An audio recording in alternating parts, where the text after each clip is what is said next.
Хей-хо, мои друзья, я Дима Баш, это блог Speak to Bash, и сегодня у меня очень интересный гость. И прежде чем его представить, ты обязательно подпишись на канал, поставь лайк, напиши комментарий.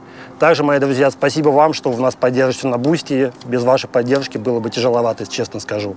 Итак, у меня гость сегодня из столицы нашей Родины. Это Андрей Electro Soul System. Прошу любить и жаловать. Вот он. Привет, Андрюх. Привет. Готов к интервью? Да. Отлично. Суть блога Speak to Bash – это мотивация и история. И именно в этом ролике с моим гостем мы пытаемся выяснить, как Андрей Electro Soul System не остановился и продолжал писать музыку. И при этом объездил полмира и стал очень-очень знаменитым. Смотрим, каждому есть что сказать. Привет, это Андрей Electro Soul System. Это специальное интервью для канала Speak to Bash. Подписывайся на канал, жми колокольчик, оставляй комментарий, слушай Космос Мьюзик. Я Дима Баш, это блог Speak to Bash. Потом мы просто соберем большую коллекцию автографов от артистов и продадим ее где-нибудь. Все, спасибо.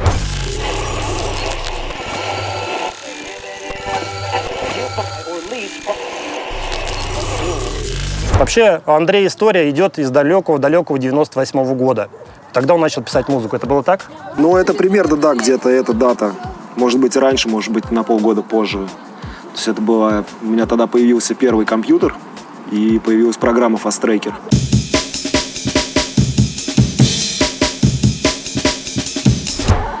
И тогда я где-то начал, да. Хорошо. В 98-м году даже вас многих еще не было, мои зрители. Ну что, начнем с самого начала.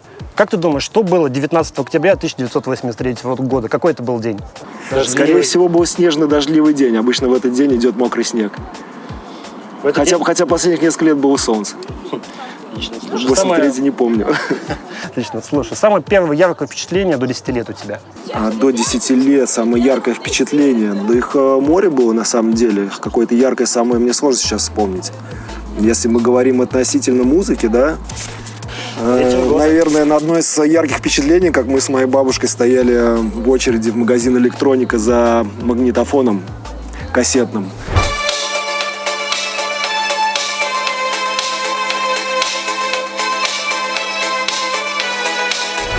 То есть очередь, она длилась, наверное, километр где-то или больше. Это мои, наверное, были первые увлечения музыкой. У меня появился этот магнитофон, и я слушал кассету, которая к нему прилагалась. Там была записана какая-то популярная советская музыка того времени. Не помнишь? И там что-то Газманов был, Апина, по-моему, это такие перестроечные были артисты. Это мой был первый заход музыкальный. Мне, получается, сколько было? Это было, наверное, лет 6-5 мне было. Ты родился в Москве? Да. И до сих пор там живешь? Да. В одном районе и в одну школу только ходил? Ходил я в две школы я поменял, районов я поменял кучу.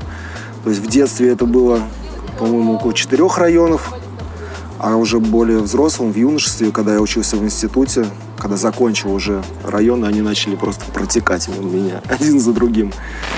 Большие сильные впечатления от моего самого первого района, да, не то что самого первого, а скорее район, который пришелся на время средней школы.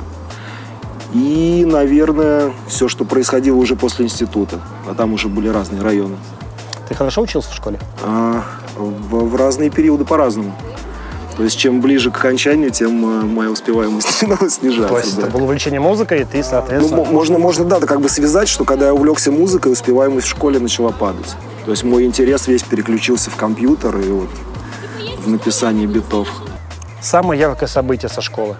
Наверное, первые чувства к девушке и выпускной.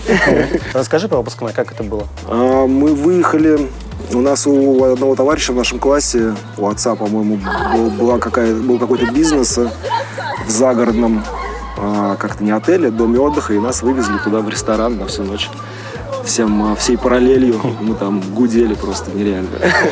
И чем все закончилось?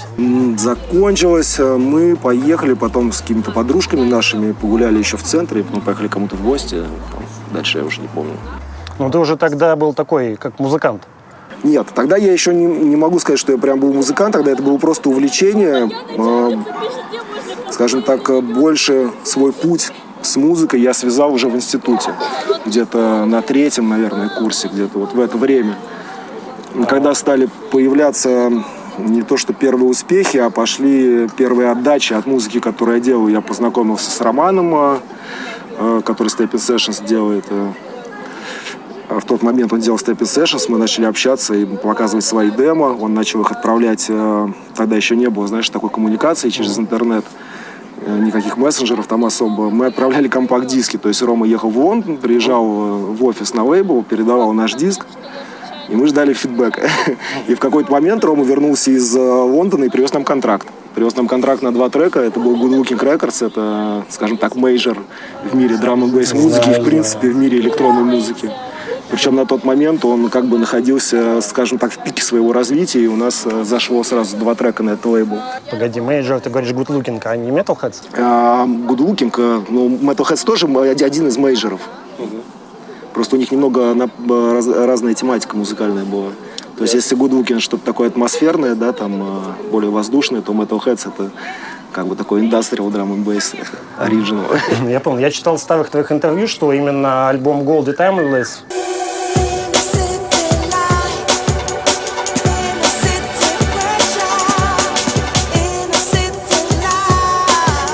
повлиял на тебя очень сильно. Это так? В тот момент, да. То есть это, скажем так, было такое откровение. На то время тот альбом, он звучал для меня очень интересно, необычно. И самое главное, по звуку он был очень интересно и сложно сделан.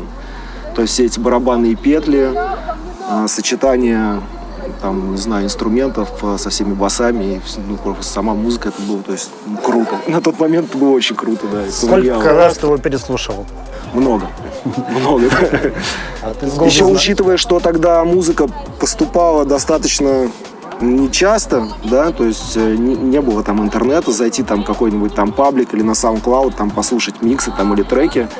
Музыка, она собиралась по крупицам, там было пару радиопередач, было пару палаток с кассетами в Москве, где ты мог что-то купить, и, скажем так, друзья, знакомые, которые обменивались этой музыкой, там, все это происходило вот так, да, и когда у меня был родной компакт-диск японский, у меня один приятель его задарил, и этот компакт-диск, но он у меня долго прям не выходил из плеера, то есть постоянно его слушал. Но это уже было в школе или уже в институте? Это школа еще была, да. То есть ты ходил, слушал Голди в школе? В школе, да. А ты Голди сам знаешь? Конечно, да, знаю. Как он, как человек? Отличный парень. Он тебе звонил? Да. О чем говорили? Да так, ни о чем. Вот он нас списывал на вечеринку, звонил нам. На Massive Attack мы ходили. Попросили записать нас на вечеринку, он нас писал там что-то человек 20. Да ладно, такой типа Голди плюс 20? И я думаю, что драм-н-бейс музыка в ее чистом виде – это панк этой страны. Речь шла о том, чтобы работать над музыкой, которая была совершенно свежей и новой. И у вас есть эта единственная запись, которая идет здесь. И у вас есть эта запись, которая идет здесь. И эти две записи попадают в микс, и они просто происходят в этот момент. И на данный момент это не один из этих двух артистов, и это просто шумиха, это просто работает. Отлично, отлично. А ты вообще помнишь первое знакомство с Голди? Вот, как это произошло? Чуть ли не в Питере мы познакомились. На пиратской станции? По-моему, да, на пиратской станции мы познакомились. Как раз это вторая пиратка была, когда буки мы привозили сюда.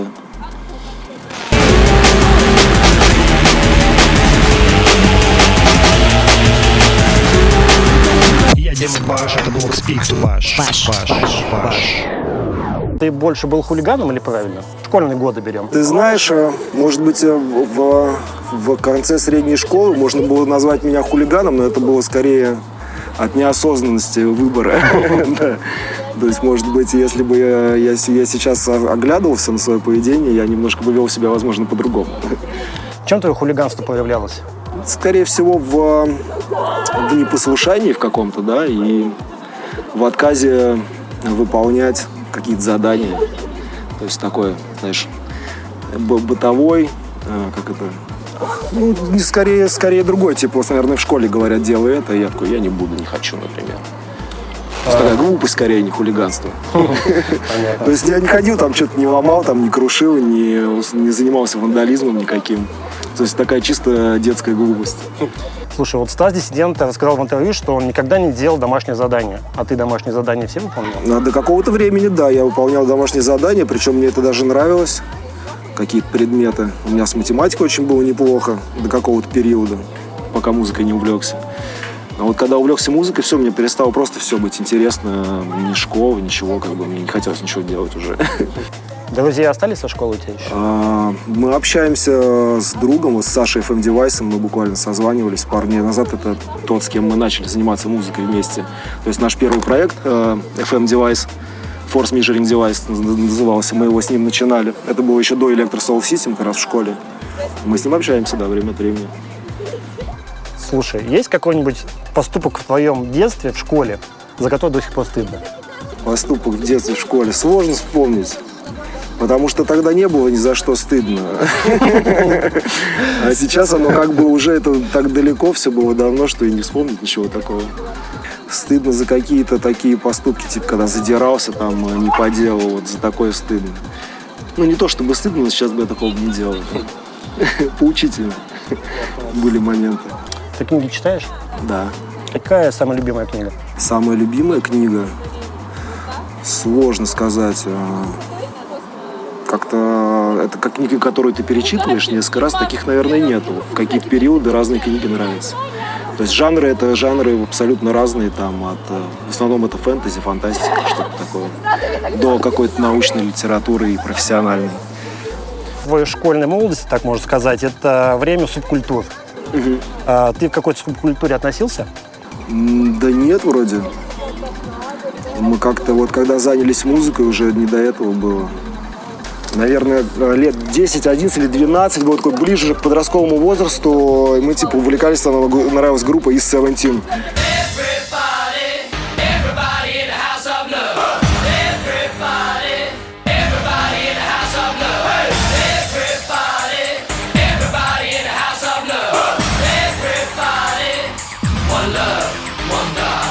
Мы прикалывались, да, мы такие, приходит мой приятель, он говорит: Андрюх, ты знаешь, что мне тут пацаны сказали на районе, короче, из 17, это гопота, в общем.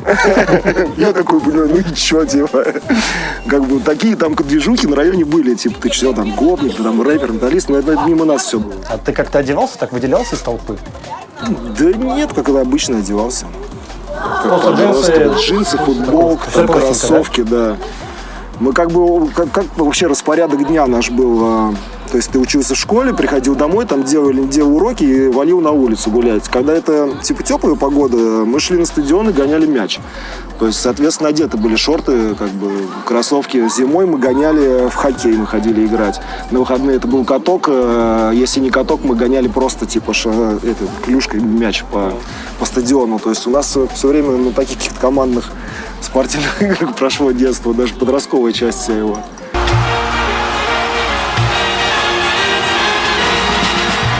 В ушах лихая музыка атаки, точнее отдай на клюшку пас, сильнее ударь.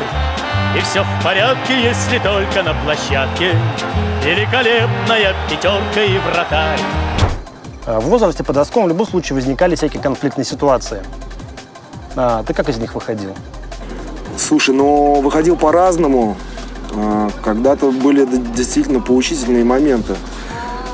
Ты имеешь в виду конфликтные ситуации, когда ты с кем-то вздоришь, там, там лишнего что-то где-то скажешь. Либо ну, всякое бывало, да, там бывало мне говорили, я отвечал, бывало я не по делу кому-то говорил. Один раз я за это поплатился сломанным носом. Просто был такой момент, когда ты ребенок, да, ты растешь, ты, если особенно все время на улице ходишь, то ты как бы познаешь все сам, да. Как бы ты ходишь, такой думаешь, вот, мне типа это, у меня все по плечу, я сейчас это тут скажу, и мне за это ничего не будет, а в итоге тебе прилетает. И знаешь, как сейчас все сели по домам, пишут в интернете, там, типа, могут тебя там обложить с ног до головы и как бы считать, что это нормально. Я просто, типа, там сказал, мне за это ничего не будет. А раньше же не было, ты для коммуникации, ты выходил на улицу и общался, да, с людьми. И если ты что-то сказал, и человек тебе может ответить, ты мог бы реально влипнуть. Мелочь, братан, есть? Слушай, да я вам полчаса назад последние 20 рублей отдал. Вот за последние 30 минут ничего не изменилось как бы. Блин, точно, мы уже подходили к тебе, точно. Знаете, коллеги, я думаю, нам пора завести картотеку. Школу закончил, 11 классов отучился. И пошел учиться в институт. На кого? Я пошел учиться в педагогический институт на юридический факультет. Доучился? Да, доучился. То есть ты педагог? Да, я педагог, преподаватель права. Ты вот отучился прям там 6 курсов, 5. 5. И ты работал хоть день по профессии? Только у меня была практика преподавателем в школе, единственное. То есть я когда закончил институт, у меня уже были гастроли и гонорары за треки, и мне было не до профессии. Вот ты в школе, у тебя была практика, ты приходил в класс, а люди знали, что ты такой уже музыкант знаменитый? Не, я тогда не был особенно знаменитым музыкантом, как бы у меня были первые, скажем так, выстрелы, да, в эту цель. И все равно эта музыка драм-н-бейс, она не массово популярна, да, это, скажем, какая-то нишевая популярность. То есть какие-то люди, знающие в городе, знали про то, что есть Electro Soul System, у них вот эта музыка, они выпускаются. Естественно, когда ты приходишь в школу, и там сидит, там, 10 класс я преподавал, там дети, да, вообще там, они драм-н-бейс там многие не слышали. Вообще, в принципе, как явление не знали. Итак, опа, ты кто такой? Итак, случайно у нас тут появилась звезда и один из артистов Cosmos Music, Стас Диссидент. Стас, привет. Привет. Привет. Стас, скажи, у тебя есть какие-нибудь вопросы к Андрюхе?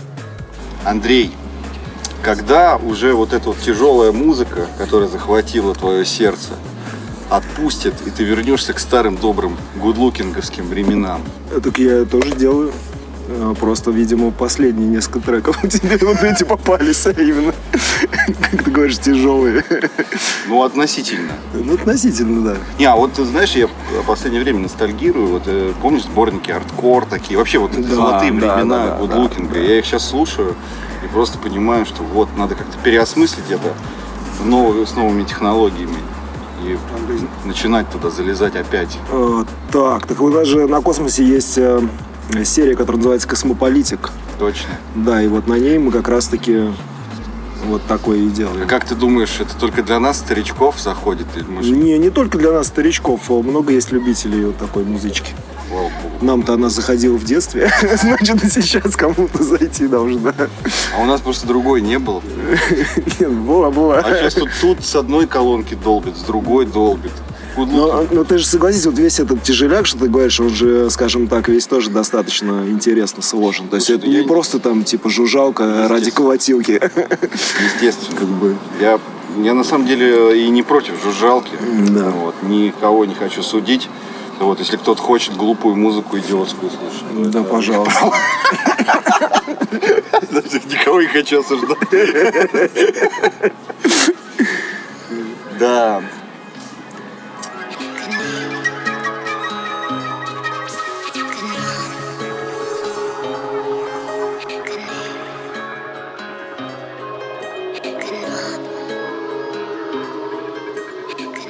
Я Дима Баш, это блог Speak to Bash. Баш.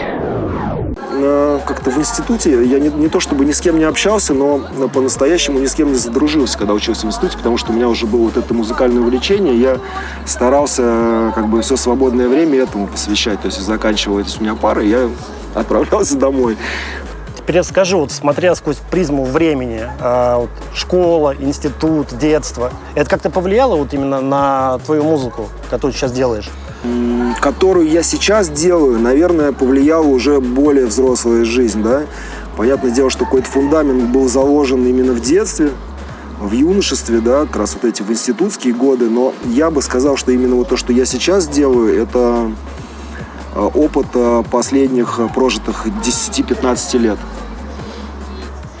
А вот хорошо, возьмем фундамент, как ты говорил, по фундамент заложен. Какой там был фундамент? Что именно повлияло на тебя? Почему ты после школы, вот ты доучился в школе, доучился в институте, и почему после института ты просто не пошел работать, Ну, потому что у меня вышло уже там пару релизов, как бы пару пластинок, и были промоутеры в нашей стране, которые меня начали возить на гастроли. То есть я ездил в месяц где-то 4-5 раз куда-то выезжал, да, то есть это были деньги, на которые я мог себе позволить снять квартиру, как бы еще еду покупать. Ну, без всяких излишеств, конечно, да, но, в принципе, я мог быть вполне самостоятельным. Зачем мне нужно было идти куда-то на работу, которая мне совершенно неинтересна, да, сидеть, скажем так, в каком-нибудь офисе, там, помощником, там, юриста, допустим, либо там в каком-нибудь помощником следователя работать, или в школе там сидеть, ну, как бы это мне уже было не нужно и неинтересно, да. То есть у меня был, когда я закончил институт, у меня образовался такой какой-то период такого небольшого подъема, который мне дал какую-то самостоятельность уже в таком достаточно юном возрасте.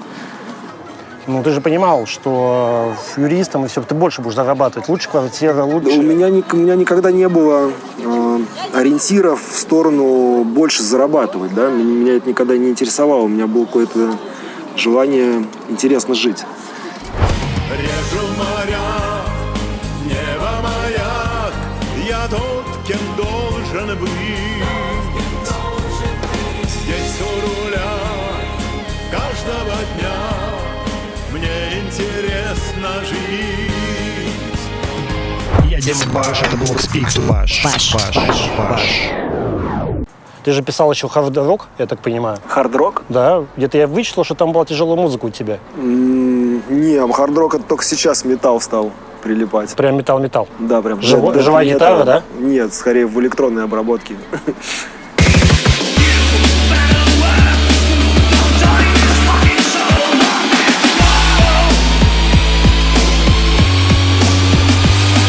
Скажи, какое лучшее время суток писать музыку? Сейчас это первая половина дня. До 12. Ну, где-то так, да. Работать со звуками именно. Писать музыку, в принципе, в тот момент, когда есть, скажем так, вдохновение. Ты трезво пишешь музыку? Исключительно. Стас Диссидент сказал в своем интервью, что когда ты пьяный, то какие-то частоты обрезаются. Обрезаются, да. Когда я что-нибудь подпереберу, то у меня больше баса получается, прям много больше баса. Трек получается прям глухой, басовый. Ты пишешь в Кубейсе. Да. Почему именно в Кубейсе, когда многие в Fruity Loops'е? Я начинал, к Fruity Loops'е я, честно, ни разу не пробовал. Начинал я с фаст-трекера, а с фаст-трекера я перешел на Reason, и с Reason я перешел на Cubase, потому что в тот момент Reason не поддерживал VST-плагины.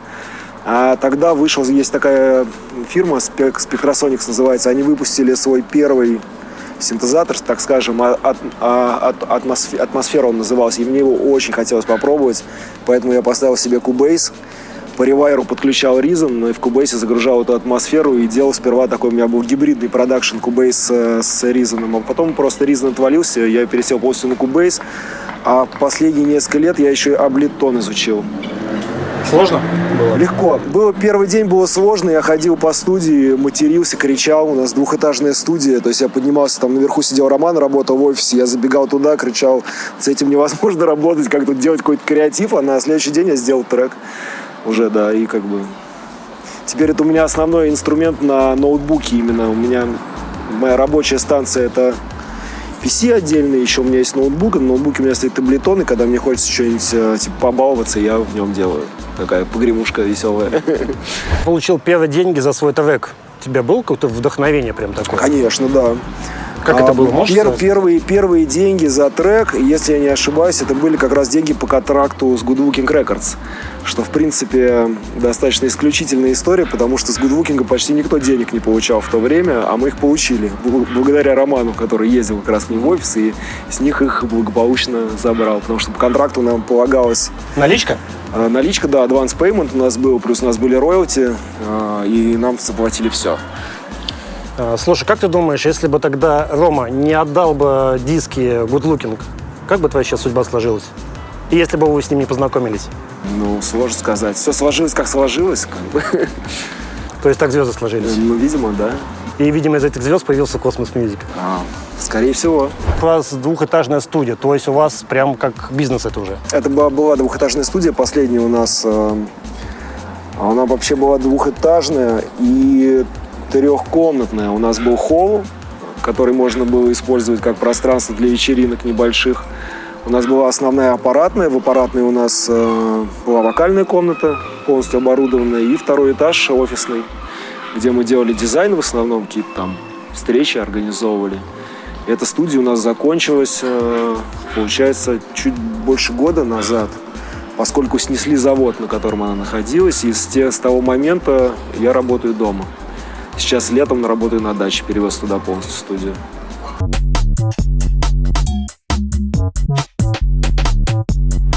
Я хочу сказать, наши зрители, что Cosmos Music лейбл уже 147 релизов. И я думаю, как думаешь, какой будет максимальный релиз? Ну, сложно загадывать, да. Как часто релизы выходят? Стараемся где-то раз в месяц, раз в 2 месяца. Артистов вы берете каких-то своих и ищете новых? У нас есть свои артисты. Мы ищем новых артистов. Для поиска новых артистов у нас есть компиляция «Супернова», с которой к нам пришло несколько артистов, которые у нас теперь выпускаются постоянно. Вот сейчас будет выходить 7-я часть, мы ее как раз заканчиваем. Я сейчас начну делать мастеринг. В октябре мы, наверное, выпустим.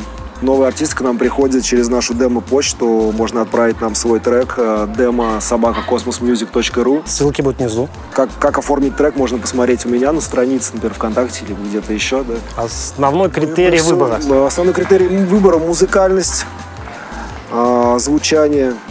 Но если трек очень крутой по музыке, но звучит максимально плохо, то я берусь его доделать. Платно, бесплатно? А если это релиз у нас, то это бесплатно. Андрей, а как вы вообще отслушиваете треки? Ну смотри, Как это происходит?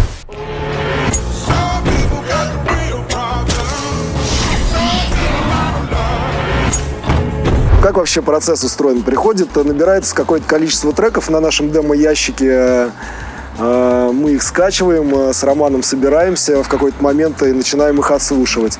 Мы отслушиваем даже плохие треки до конца. То есть у нас нет такого, что мы включили трек, и мы ему сразу не даем шанса из-за того, что он плохо звучит там, или там какая-то совершенно неинтересная музыка. Но за сколько лет нашему лейблу, вот за все это время у нас, по-моему, был один случай, я помню, когда мы не смогли кого-то дослушать до конца. Там был просто какой-то кромешная дичь вообще просто, да. Там был плохой звук, там была плохая музыка. Я думал, намного лучше будет это все. И очень плохая музыка, просто очень плохая музыка. То есть я не помню название артиста, я, конечно, не стал бы его говорить, но это был один раз за вот эти больше, чем 10 лет. А так все, да, просто мы не всегда оперативно можем сразу ответить, потому что не всегда есть время. Мы накапливается материал, чтобы, знаешь, посвятить этому вечер. То есть прийти, сесть, все это отслушать и отвечаем всем. У кого плохо что-то сделано, мы ответим, что у тебя здесь плохо, тебе вот тут нужно обратить на это внимание. Если типа совсем мертвый чувак, мы напишем без стеснения, пишем всегда безобидно, вот такие дела, Но по мне это намного лучше, чем просто какой-то игнор, да, тебе человек прислал трек, ты ему ничего не ответил, лучше ответить по правде, как есть. Отдать должное, классной музыки присылают очень много, то есть вот сейчас 7-я «Супернова», компиляция с новыми артистами для лейбла, да, в компиляции это от 13 до 20 с чем-то треков может быть, то есть это приличное количество хорошей музыки. А подкасты делаете? У нас уже много лет идет еженедельная передача на американском интернет-радио bassdrive.com. Каждую неделю мы выпускаем микс. Это гостевые миксы разных музыкантов, диджеев. Иногда я делаю. Ты не думал делать именно подкасты из-за русских музыкантов? И ты имеешь в виду из треков именно, да? Да. То есть, да, у нас, в принципе, лейбл, у него география, она весь мир затрагивает. У нас, по-моему, только из Китая нету артистов, выпускавшихся, по-моему, из Африки. А так у нас с каждого континента есть артисты. Но, скажем так, большая часть артистов, она все-таки из России и бывшего СНГ, да? СССР. Вот, мы поддерживаем, в принципе, наших музыкантов. За последние 2 года топ-5 артистов твоего лейбла. 5 артистов. Дарма Кая, Wanted ID, Васа, Коба. Сколько уже? 4. 4. Мы имеем в виду новых, кто пришли, да? Не обязательно. Может быть, кто-то из старых тебе прям... Диссидент. Я что могу сказать? Да, опережать время нелегко с той точки зрения, что ты, соответственно, не синхронизируешься с остальным обществом, которое, да, как правильно Зелена говорила, не готово, может быть, еще к этому будущему. Но это основной импульс для меня, по крайней мере, это попытка изобретения какого-то нового звучания. Я без шуток, у нас же выходил несколько лет назад альбом «Диссидента» и «Cyberworm», «Антракт» альбом. Это, скажем так, один из самых знаковых релизов нашего лейбла. Если что, друзья, интервью с «Диссидентом» вы можете также посмотреть на канале, ссылки будут также все внизу. В сентябре 2018 года писали, что вы запускаете лейбл «Русский космос». Да, мы его запустили, правда, в последнее время мы не сказать, что много чего на нем выпускаем, но вот скоро на нем пойдут релизы тоже новые. То есть с 2018 года сколько было релизов? С 18-го, по-моему, 11, если я не ошибаюсь, 11 или 12 релизов было. Не помню, честно, точную цифру. По-моему, 11. 11 было релизов? 11 или 12, да. Я Дима Баш, это блог Speak to Bash. Как ты думаешь, составляющие успешного музыканта? Составляющая успешного музыканта – трудолюбие, во-первых, да, коммуникабельность и социальная вовлеченность, да, когда это вот социальные сети, там все, как бы. Самое главное – трудолюбие. А если, смотри, ты трудолюбивый очень-очень, но у тебя нет никакого фидбэка, тебя это не остановит?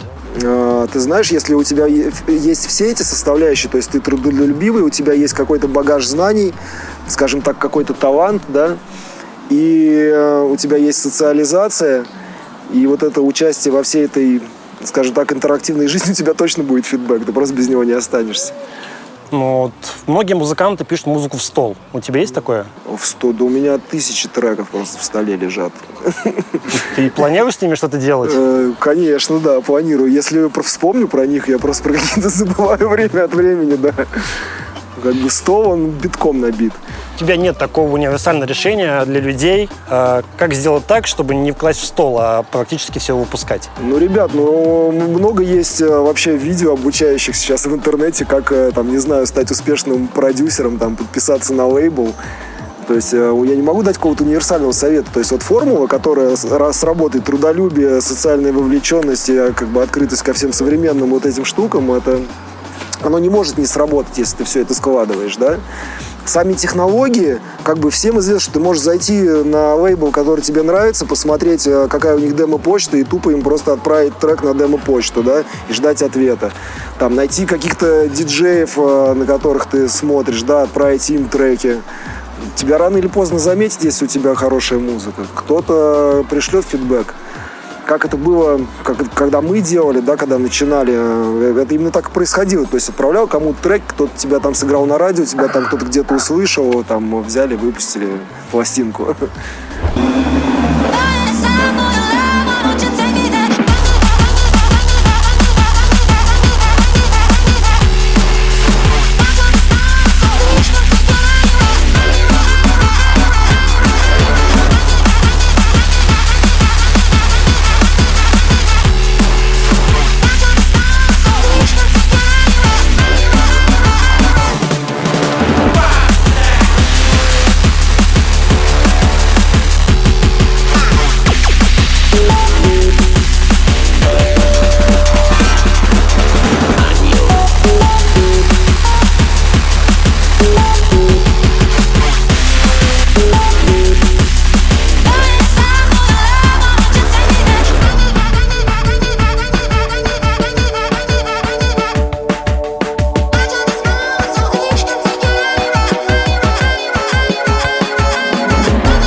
У тебя есть кто-то из тех музыкантов, на кого ты равняешься? На кого я равняюсь?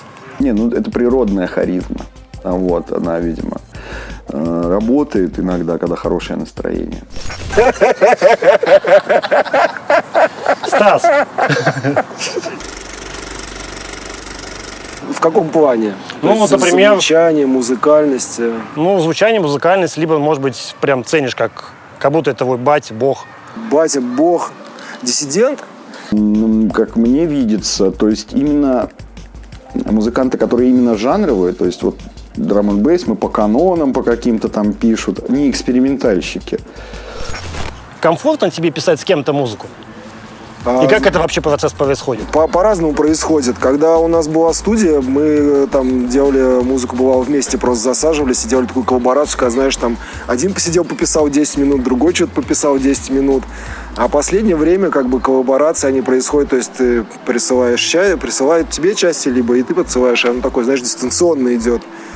Но вот сейчас мы делаем совместный проект вот с Ромой как раз. Рома уже в какой-то момент запел. Сердце России качает драмчик, нормально стоит на ногах пацанчик. И сердце России качает драмчик, нормально стоит на ногах пацанчик. У нас даже выходил трек на русском космосе «Качает драмчик», собственно, просто я слышал, да, его. мега-хит, да. И с Романом мы вот сейчас вместе делаем на студии, летом, она как раз у него на даче. На втором этаже мы ее сделали, мы сейчас пишем альбом, как бы, вместе. Это достаточно интересно. Не тянешь одеяло на себя? Ну, вот смотри, ты скажешь, я написал вот это, и все, так и будет. Нет. Я, бывает, иногда могу, знаешь, когда ты сделал что-то, да, и ты такой уверен, что вот это классно, и начинает поступать критика, я в первый момент могу, блин, да я только подумал, я это сделал, уже все классно, но потом все равно я, скажем так, проходит какое-то время, там часик, я немного охладеваю к этому моменту, смотрю со стороны и уже так трезвым взглядом понимаю, что да, что может быть вот это как бы можно исправить, и это будет лучше. Сажусь, это делаю, и оно срабатывает. А работа с MC, как у тебя Работа проходит? с MC, с хорошими MC хорошо работает, проходит, с плохими MC вообще не работает. Ты можешь перечислить топ-3 MC, которые тебе нравятся? Русский MC, не знаю, я много не могу сказать. Степа Стайл крутой MC. Из заграничных крутой MC Конрад, MC DRS. MC Five Alive, MC Deism. Мы с ней очень много раз работали. У нас есть несколько совместных треков. Очень крутая MC-вокалистка. Давай поговорим немного про гастроли и выход на сцену. Ты когда первый раз вышел на сцену, тебе было стрёмно?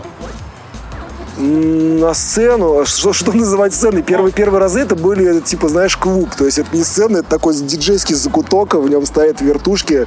Как бы стрёмно было от того, что я как-то выходил, я играл с пластинками, да, то есть это не CDJ, где на дропбоксе, ой, не на дропбоксе, на рекордбоксе все посчитано.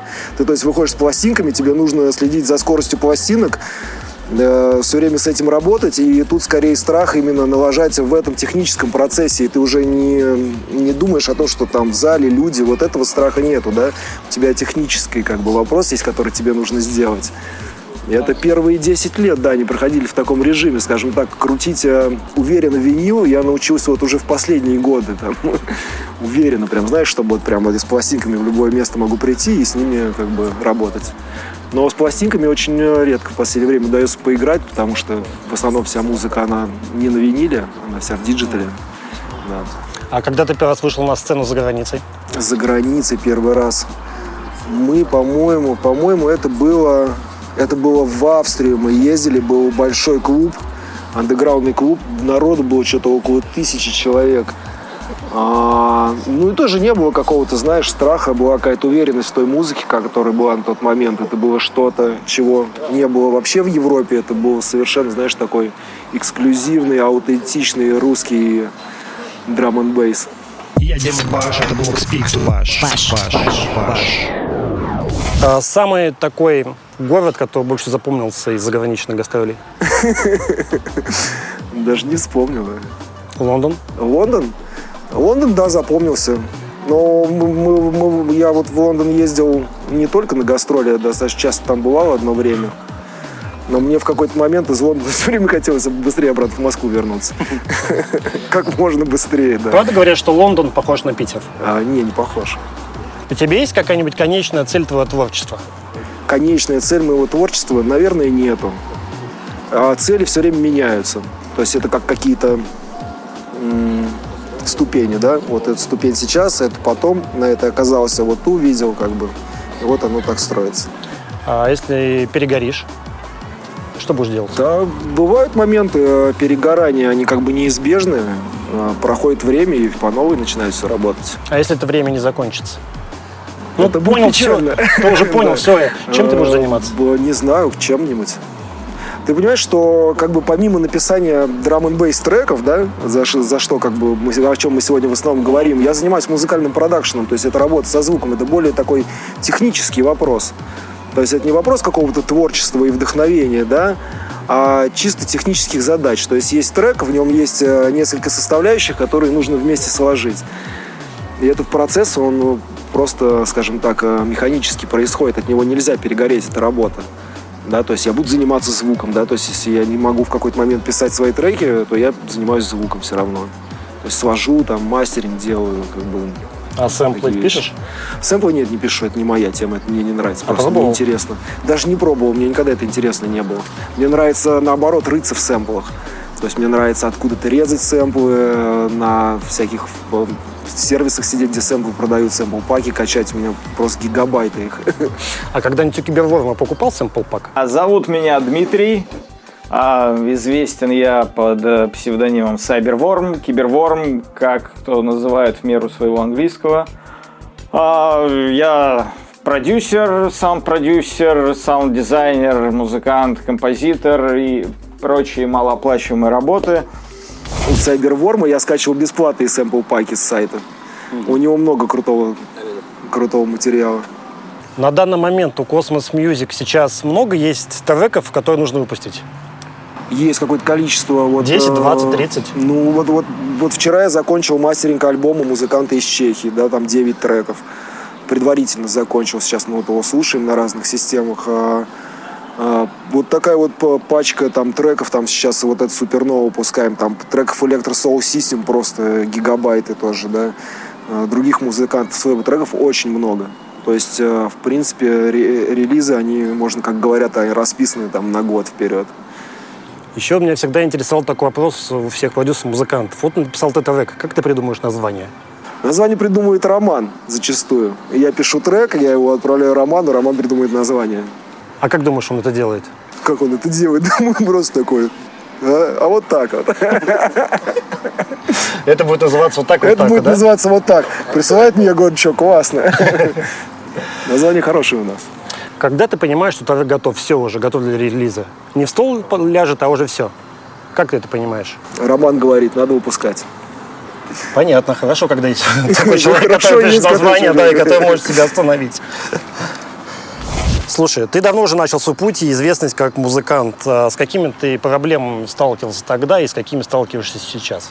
Скажем так, большая проблема, с которой сталкиваюсь я и наш лейбл, в том, что весь музыкальный тренд драм-н-бейсовый достаточно направлен в какую-то точку и формулу, да. А наша музыка иногда выходит за рамки, и, например, диджеям неудобно ее играть некоторым, потому что она не по формуле сделана. Такие какие-то проблемы есть. Но это, как бы, если в какую-то точку, да, не упираясь, потому что наш лейбл, он выходит немножко за рамки всей этой драм-н-бейс истории и, в принципе, английских и европейских трендов, которые идут, вливаются сюда. То есть мы немного вышли уже за это. Где берет мотивацию Андрей Electro Soul System? Да не знаю, наверное, вот в последнее время Cosmos Music для меня основная мотивация, да, то есть у нас вот есть наш лейбл, на котором можно все это выпускать так, как мы хотим, там, все это представлять. Вот она основная мотивация. Основная мотивация, чтобы твою музыку услышали, да, ты ее делаешь, в первую очередь тебе нравится сам процесс, а конечная все-таки точка — это слушатель, да, наверное, слушатель, который будет ее дома слушать, слушатель, который будет на вечеринках под нее кеды стирать, там, такая мотивация. Нормальная мотивация. И как ты думаешь, во что вырастет драм-бейс в будущем? Как он будет выглядеть через 5 лет? Ой, сложно сказать. Он за последние 5 лет-то не особо меняется. Ты знаешь, он как будто бы в какой-то точке оказался драм-н-бейс, и он становится только громче. Громче, не знаю, через 5 лет, может, он станет совсем невыносимо громким. Сложно. Вот, наверное, фанк очень поменялся. Нейрофанк, да, поменялся. Не могу сказать, что в лучшую сторону.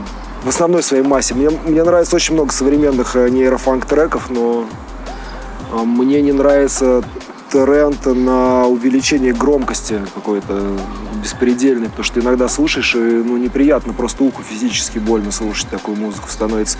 Не многие там, скажем так, запариваются, чтобы сделать это громко и приятно для уха. Но вот такие тоже есть.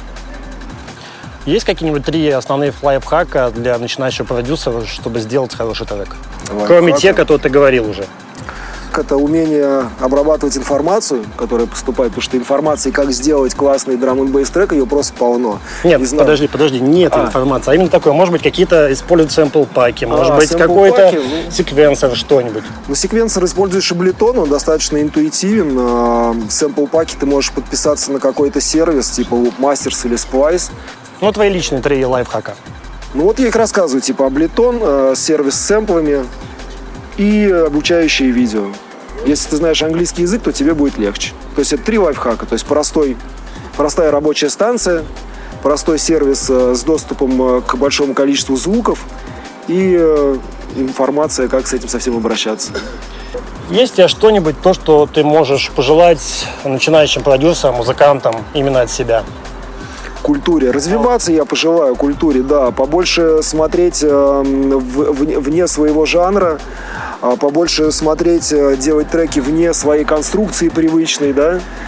Побольше уделять внимание развитию, саспенсу трека, кульминации, там, каким-то, не просто делать один дроп, потом еще один дроп его копировать. Ну, как-то делать музыкальности побольше я хотел бы, чтобы в драм-н-бейсе было.